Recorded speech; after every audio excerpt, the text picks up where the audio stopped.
Hi guys, welcome back to my channel. So this video today is going to be a bit of a get to know me. I'm going to do a Q&A. I put a post out on Instagram for people to ask me questions that I can answer on my channel, just to sort of give you an insight as to who I am as a person, give you a bit of background about me, my views on different subjects. So yeah, let's get into it.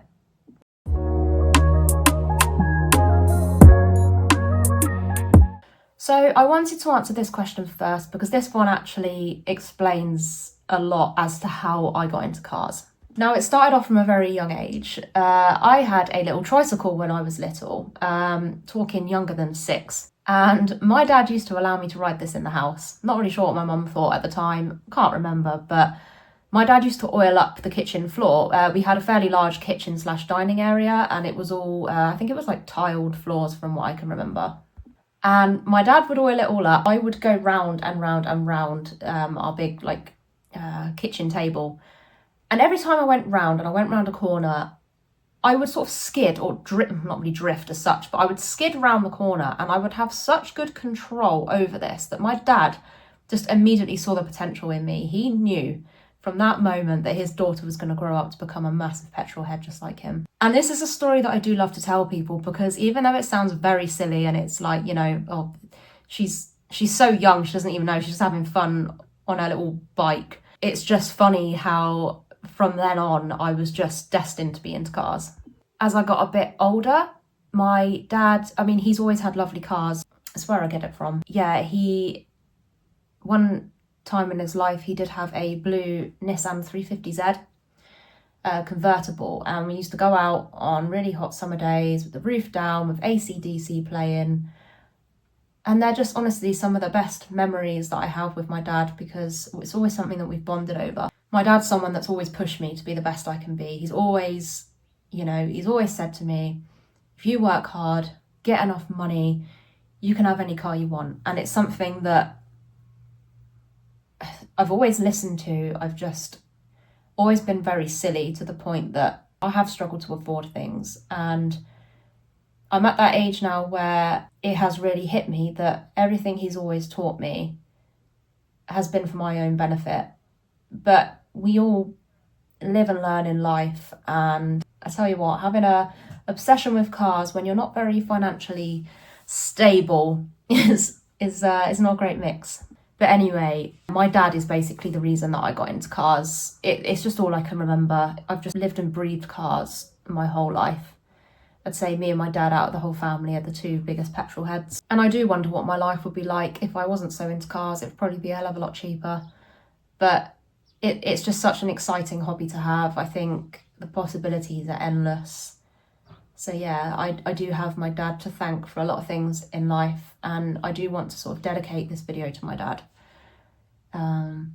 which I know will mean a lot to him. So thank you, Dad.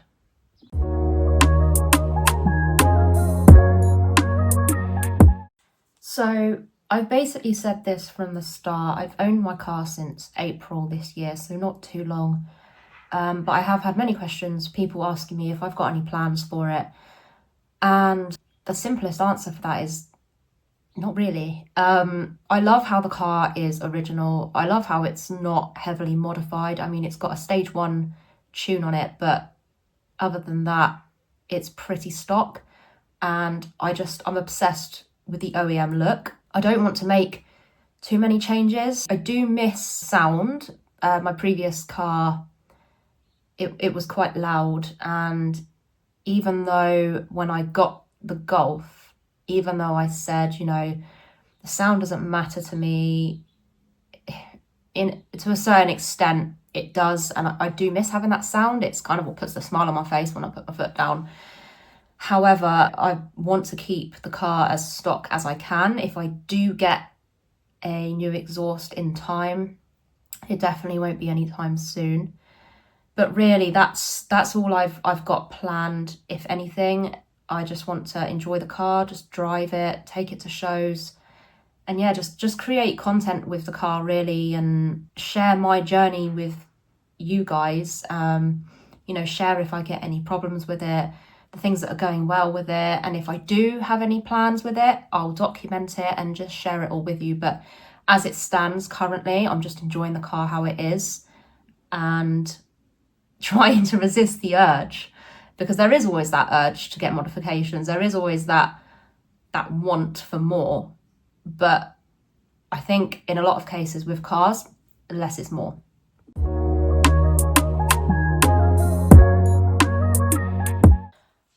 So if I could choose one thing about the car that bugs me, is that the Mark 6 generation is very old.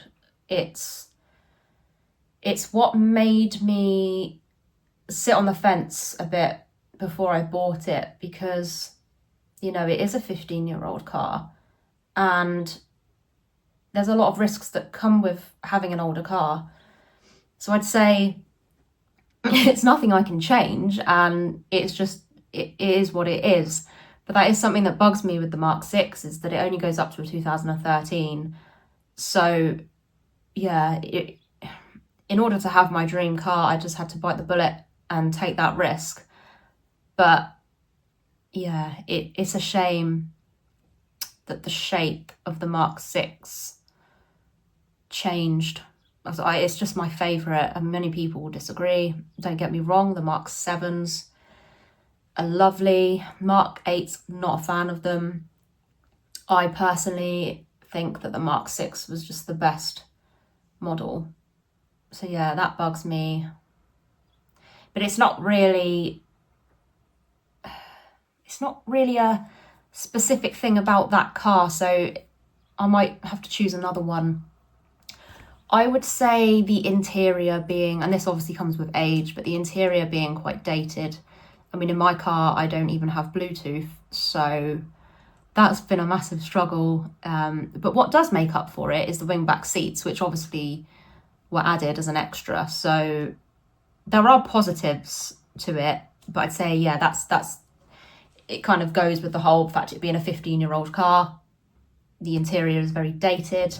My previous car, Scirocco, was really nice inside. I absolutely love the interior, and VWs I do think have lovely interiors. But yeah, it's a shame really that it is so dated, but then that also just fits with the fact that it's so original.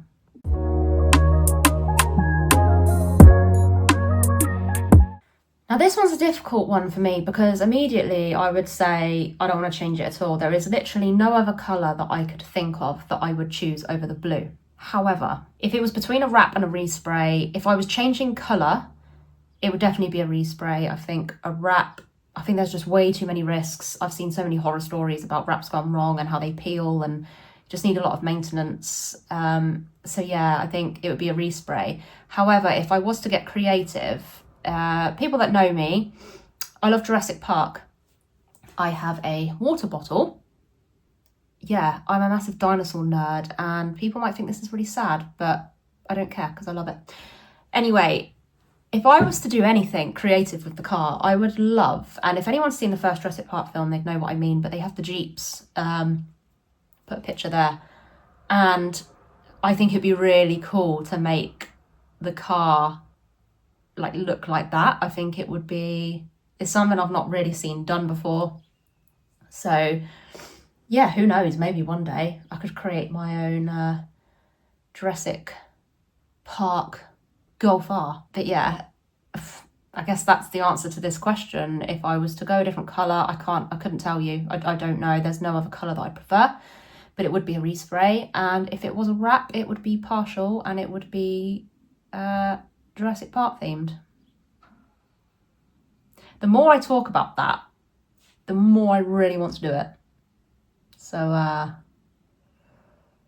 yeah, we'll see.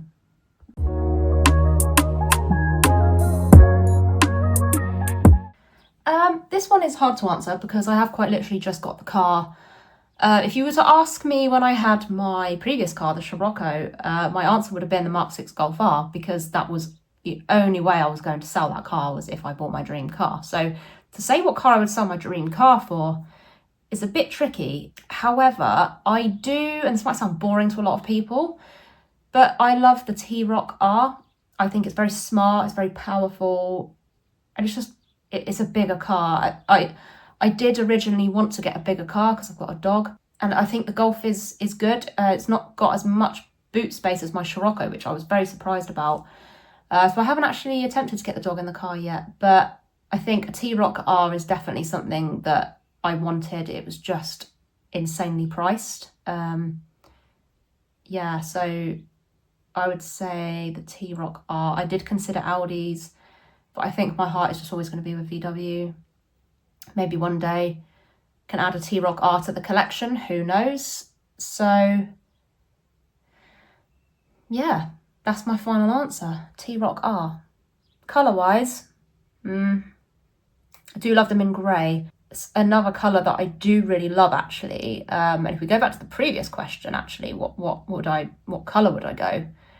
As boring as it sounds, probably grey, because I think, well, you actually rarely see the MK6 Golf R in a grey, so I think it would look lovely.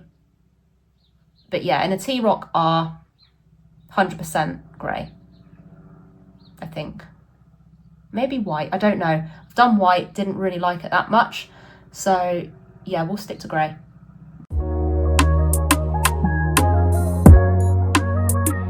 To pick a favourite about the car, if we're talking in general, so not anything specifically about the car, but just overall, and I know I've said this before, but the fact that it just looks so original. The paintwork is immaculate. It's just an absolutely stunning example of this car. But if I was to pick something specific with it, I would probably go with, I want to say the wing backs, but because they were added as an extra, I want to stick to the originality of the car. So I'm going to say the twin exhaust pipes in the centre. I just love that look on the Golf when they're in the centre and not at the sides. I think the back of a MK6 is just stunning. I absolutely love the back of that car. It turns my head every time. I just absolutely love it. So yeah, I don't know if that's a very boring answer, but yeah, the exhaust for me. So definitely, I'd never change that. I know some people they've changed their diffusers, so like their rear diffusers, so the exhaust tips are like on the sides instead. But no, for me, it's always got to be central. I absolutely love it.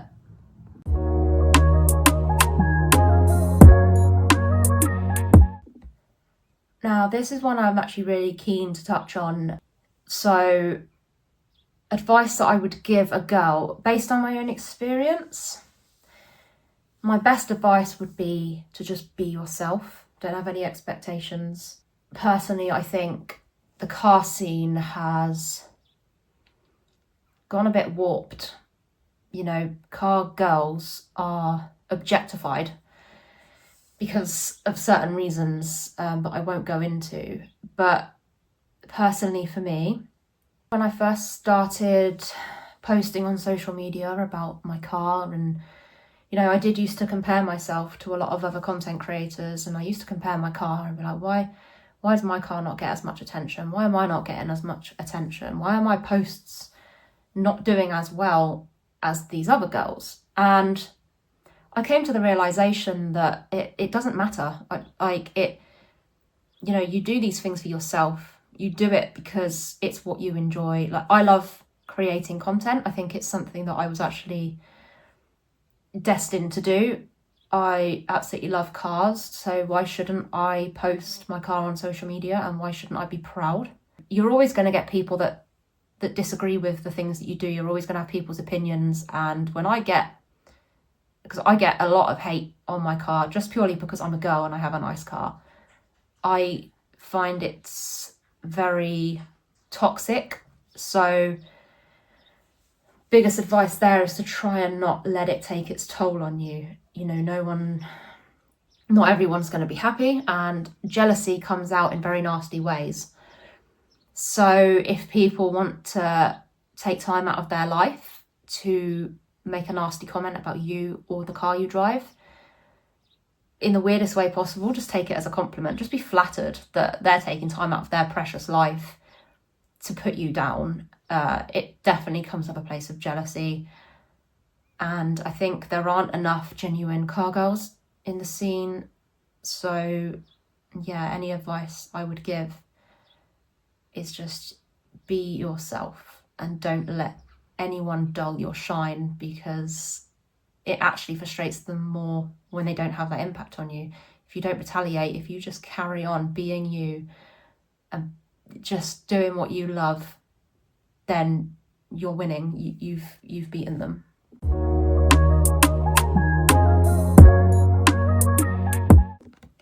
So as I briefly touched on my last video, the car scene has become very toxic. It's become very judgmental. You know, if your car isn't fast enough, if it's not expensive enough, if it's not modified enough, you're automatically put in this group of, in a way, it's like popularity at school. You know, if you're not popular, you're just not popular. So I feel like it's just carried on into the car scene, and because you have certain ways of making money online, again, I won't get into it, but if you can tell what I'm on about, there's ways to make money online, which not everyone will agree with. I personally don't really have an opinion on it. However you want to make your money is completely down to you. But I think when the car scene is mixed in with things like this is what has caused the issues with car girls. And yeah, it's become one of those, you know, you don't have this, therefore you're not accepted. And it's all become very wrong.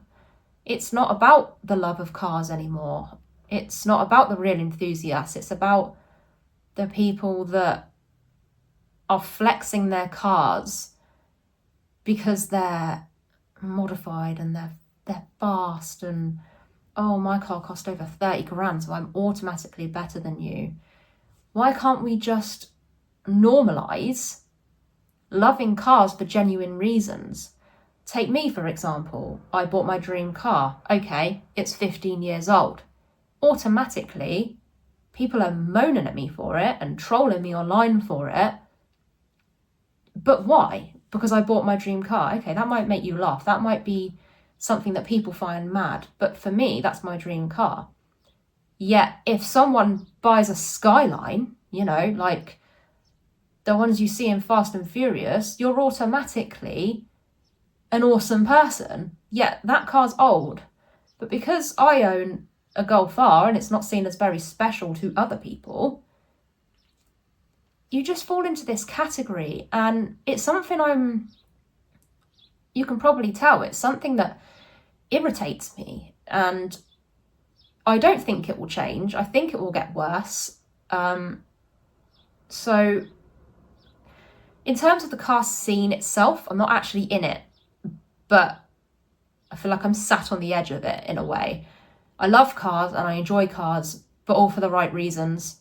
So I think the car scene could benefit from having more genuine car enthusiasts and less judging from people, less, you know, these different levels. Oh, I'm up here because I have this and you're down here because you don't have all this. It's silly, and I would love to see it change, but I'm not holding out hope. I just enjoy cars. You know, I have a genuine love for them. I appreciate anyone's cars. If you want a slower car, go for it. If you want an older car, go for it. If you want an electric car, which many people know, I really don't like electric cars, but if you want an electric car, go and do it. Do what you want to do because it's your life.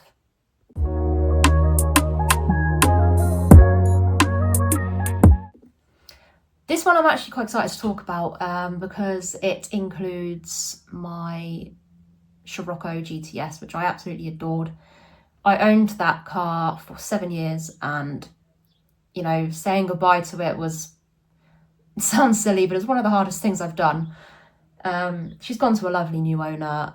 He is enjoying her just as much as I did, and I'm really glad she's ended up with a genuine person that wants to take care of her and not rag her about like a typical boy racer. Anyway, people have said to me, are you loving the Golf more? And quite honestly, it's tricky to answer that. Now, don't take that as I don't like the Golf. It's not the case at all. I absolutely love the Golf. They're both very different cars. So, you know, all-wheel drive on a Golf, you know, the power's there. With the Rocco, I would put my foot down and it would hesitate for about 4 seconds before actually doing anything. There was a lot of spin. However, I did see it as, in a way, it's a bit more fun in terms of the driving experience.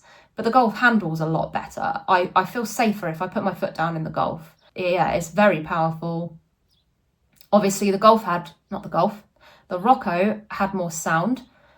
The Golf is stock, so there is that as well. But in terms of driving, yeah, they're both very different. So it is difficult to answer it, but I am happy with having more power. I'm happy feeling safer when I drive the car. So I'd say the Golf probably does top it a little bit. In terms of look, again, both very different. I've always been obsessed with the way a Scirocco looks, and then the same with a Golf R. I think a Scirocco has a very unique style. Yeah, I just love them. Both of them, actually, I'd probably say I love both of them equally. I absolutely adored my Scirocco GTS and put a picture there for you to see her. I loved her. And one of the last things I did actually was an alloy change. I had some JR28s in hyper black and they just completely transformed the car. So yeah, it was definitely a love-hate relationship with that car, but she never did me wrong. She never missed a beat. It honestly, one of the most reliable cars I could think of. So yeah, and also obviously the interior was a lot newer. I had Bluetooth. But sitting in your dream car every day, you can't really beat that feeling. So I honestly, I cannot say which one I prefer.